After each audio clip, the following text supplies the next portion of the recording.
Village computer এডুকেশনে আপনাদেরকে স্বাগত। আমি মনিরুদ্দিন চৌধুরী, আপনারা দেখছেন village computer education YouTube channel. আজকে আমরা দেখব মাইক্রোসফট ওয়ার্ডের পেজ বর্ডার কিভাবে দেয় এবং একই কাজের মধ্যে দুটো পেজে, পেজ ওয়ানে এক ধরনের পেজ বর্ডার আর পেজ টু এ অন্য ধরনের পেজ বর্ডার কিভাবে দেয়।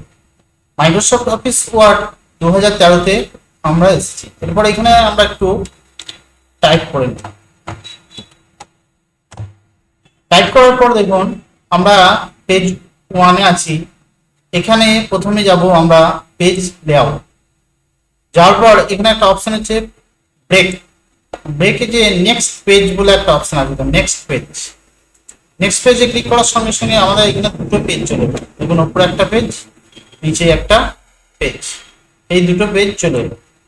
তো আমরা যদি একটু জুম কম করি তাহলে দেখুন পাশাপাশি দুটো চলে এলো, এই একটা পেজ, এই একটা পেজ। এরপর আমরা দেখবো এই পেজটাতে একটা পেজ বর্ডার দেবো আর এটাতে একটা পেজ বর্ডার দেবো, অন্য আলাদা আলাদা, দুটোতে আলাদা আলাদা পেজ বর্ডার কিভাবে দেবো।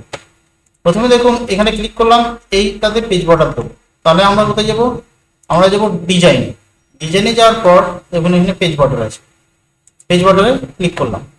পেজ বর্ডারে ক্লিক করার পর এখানে দেখুন apply to this section click করলাম।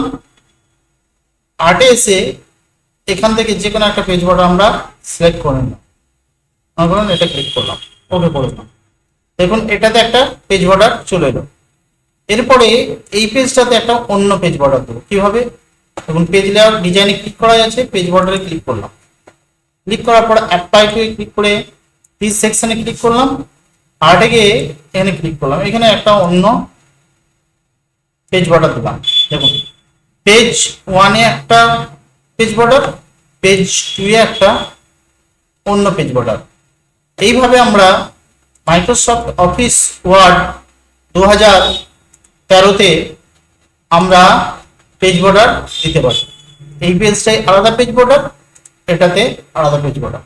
যদি ভিডিওটা ভালো লাগে অবশ্যই লাইক করবেন, কমেন্ট করবেন, শেয়ার করবেন। আর যারা নতুন দেখছেন এই চ্যানেলটিকে অবশ্যই সাবস্ক্রাইব করবেন। এই ভিডিওটি দেখার জন্য আপনাকে অনেক ধন্যবাদ।